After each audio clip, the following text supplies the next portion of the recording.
하느님 말씀을 듣고 지키는 이들은 행복하여라. 아멘이야. 주님께서 여러분과 함께 또한 사제형과 함께 마태오가 전한 거룩한 복음입니다.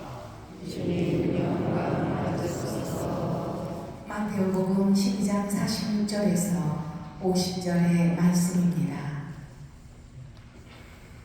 그때 예수님께서 군중에게 말씀하고 계시는데 그분의 어머니와 형제들이 그분과 이야기하려고 밖에 서 있었다. 그래서 어떤 이가 예수님께 보십시오. 스승님의 어머님과 형제들이 스승님과 이야기를 하려고 밖에 서 계십니다. 하고 말하였다. 그러자 예수님께서 당신께 말한 사람에게 누가 내 어머니이고 누가 내 형제들이냐 하고 반문하셨다. 그리고 당신의 제자들을 가리키시며 이르셨다. 이들이 내 어머니이고 내 형제들이다. 하늘에 계신 내 아버지의 뜻을 실행하는 사람이 내 형제요 누이요 어머니이다. 주님의 말씀입니다. 그리스도님 참여합니다. 앉으십시오. 참 예수님, 여러분, 우리나라 역사를 이렇게 기록한 옛날 책, 또 어떤 윤리 규범을 기록한 책, 삼강오륜이라고 들어보셨죠? 네. 삼강오륜, 또 삼국사기, 삼국유사 이런 거 들어보셨죠? 삼강오륜 그러면 뭐 군의, 신강, 군신, 유의, 부의, 부강, 부부, 유별 좋은 뜻의 내용들이 이렇게 막 있어요.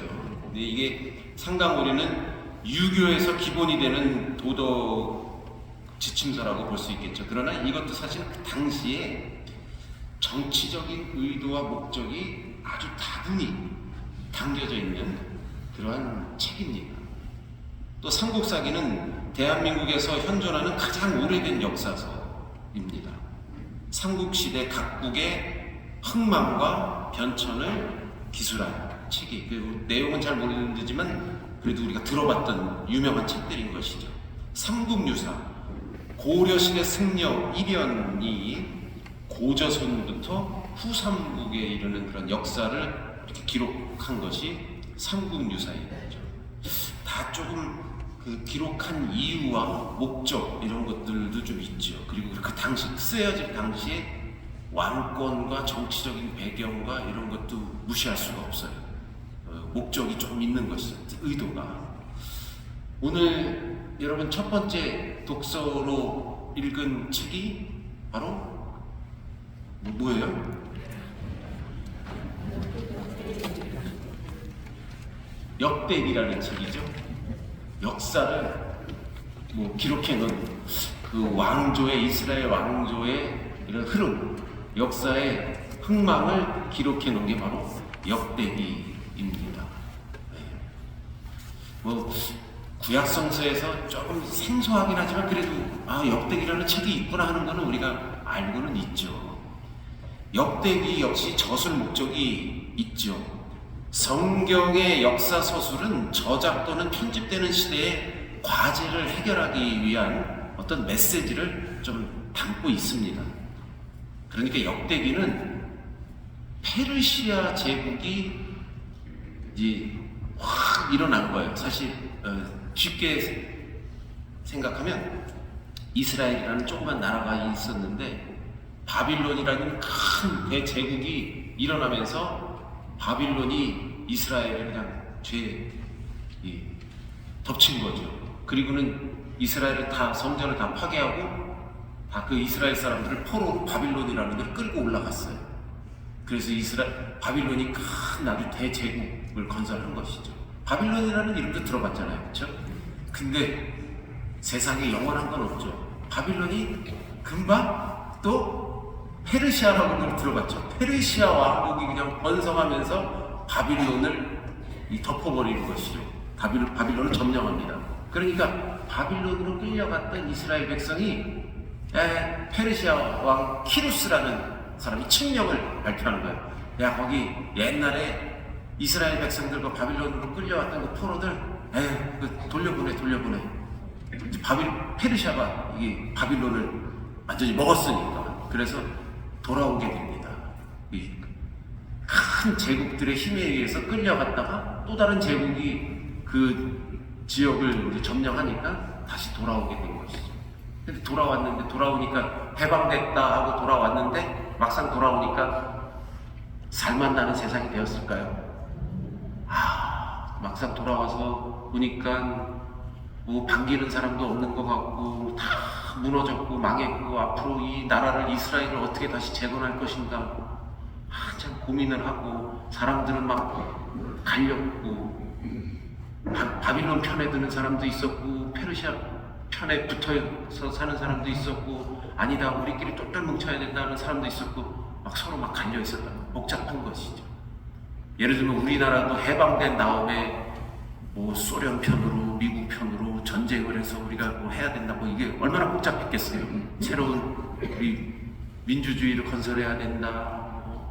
복잡했겠죠. 그 이상으로 이스라엘 민족들이 복잡하던 시절에 아니다.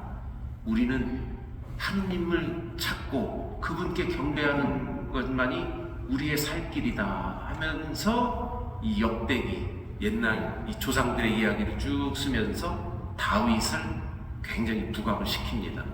역대기는 바로 그 당시에 쓰여진 거예요. 그러니까 바빌론의 유배에서 들어왔을 때 새롭게 역사를 정립하면서 백성들에게 가르침을 주고 우리가 나아갈 길을 막 제시하려는 그런 의도가 담겨져 있었던 것이죠.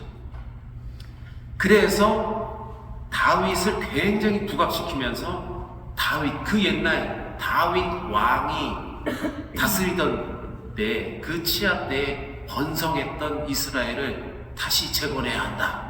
이게 이제 이 역대기에 숨어 있는 것이죠. 그래서 역대기 저자는 다윗을 굉장히 훌륭한 임금으로 이렇게 표현을 하고 있습니다. 나라의 재건을 위해 애쓰던 시절에 쓰여진 역대기는 다윗의 치적을 강조하고 성전 예배를 통해서 온 민족이 일치하고 하느님을 경외하며 새로운 공동체 건설에 공을 들였던 것이죠. 공동체를 이제 새롭게 건설해야 된다. 이거 잘못하다가 또 유배에 가서 아주 또 혼나게 된다. 이런 게 숨겨져 있었던 것입니다. 그래서 보면 역대기 오늘은 15장의 이야기 다윗을 높이 치켜 세우는 이야기였습니다만 29장에 보면 역대기 29장에 이런 표현이 있어요. 아들아 게으르지 말아라 이렇게 표현하고 있습니다. 이 게으르지 말라는 것을 강조하면서 충고하면서 예배를 강조합니다. 하느님을 잊지 말고 그분께 예배하는 것이 게으르지 않는 길이다를 강조하고 있습니다.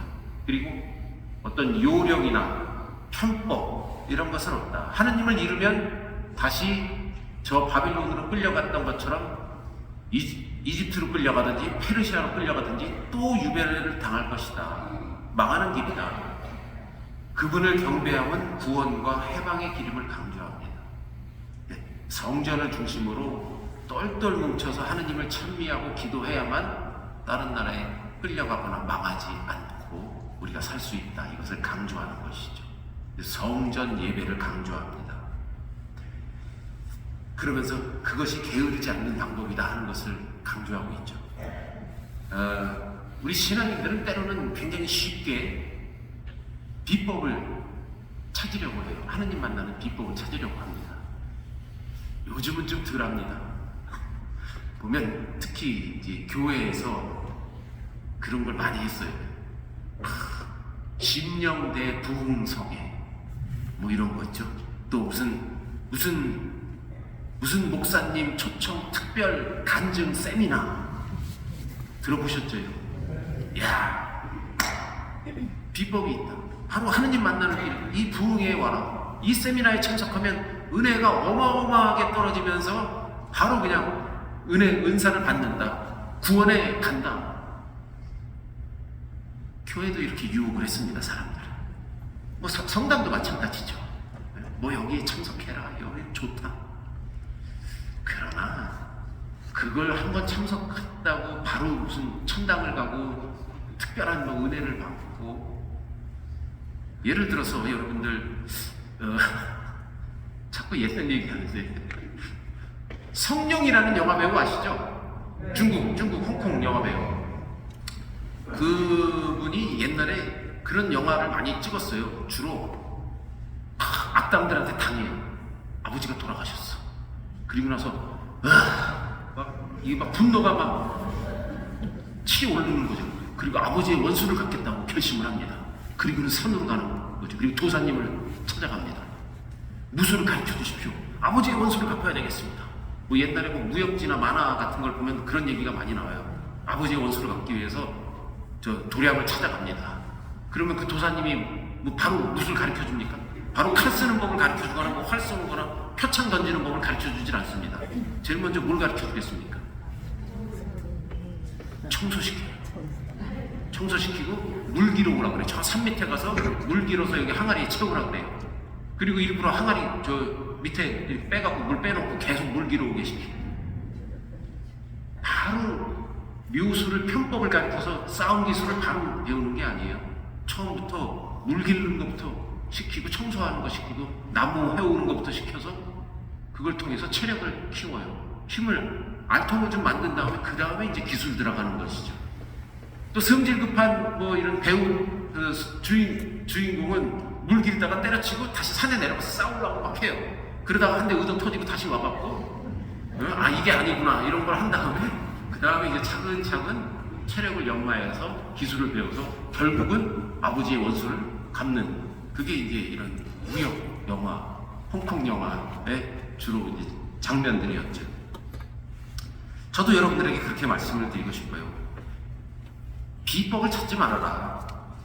비법을 찾지 말고 미사에 참석하라. 단순 의식으로 생각 말고 말씀과 하느님과의 관계 맺는 형성이 이루어진다. 이거 뭐 재밌으니까 좋아.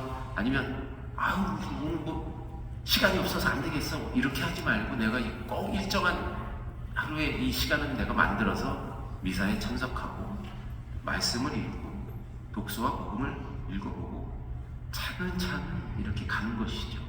이러면서 지금 내공이 쌓여야 마귀와 싸워서 승리할 수 있고, 어떠한 유혹과도 싸워서 승리할 수 있고, 영화에 따르면 아버지의 원수를 갚는 거죠.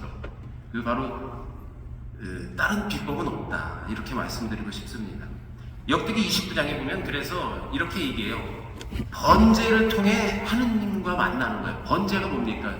짐승을, 동물을 태워서 바치는 거예요. 구약성서 읽다 보면은 황소를 잡아서 머리통을 쪼개서 반으로 갈라서 그걸 태워서 몇 마리를 태우고, 뭐 양을 잡아서 태우고, 구약의 신앙인들은 그만큼 죄가 짐승을 잡아서 바쳐야 되고, 짐승의 피를 나 대신 짐승 죄 없는 짐승을 바칠 정도의 죄가 무겁다고 생각을 했던 것이죠. 생각해보세요. 짐승을 죽여 그 태우, 그 역한 피냄새와 그 연기와, 그게 그 앞에서 머리를 조아리고 있는 것이 하느님과 소통하는 길이라고 구약의 이 사람들은 생각을 했던 것입니다. 이런 걸 소홀히 하면 그게 게으름의 문제였다고 이렇게 생각을 했던 것이죠. 바꿔 말하면 이스라엘에게 있어서 하느님을 찾지 않고 그분께 경배를 드리지 않는 결과가 곧 징벌, 유배의 비참함이었던 것입니다.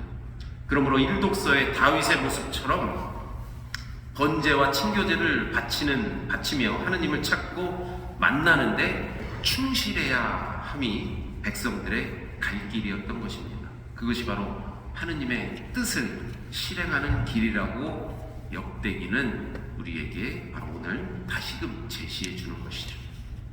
그러한 길을 다윗이 충실히 걸었다는 것을 역대기 저자는 후대에 남기고 싶었던 것입니다. 그런 교훈을 주고 싶었던 것이죠.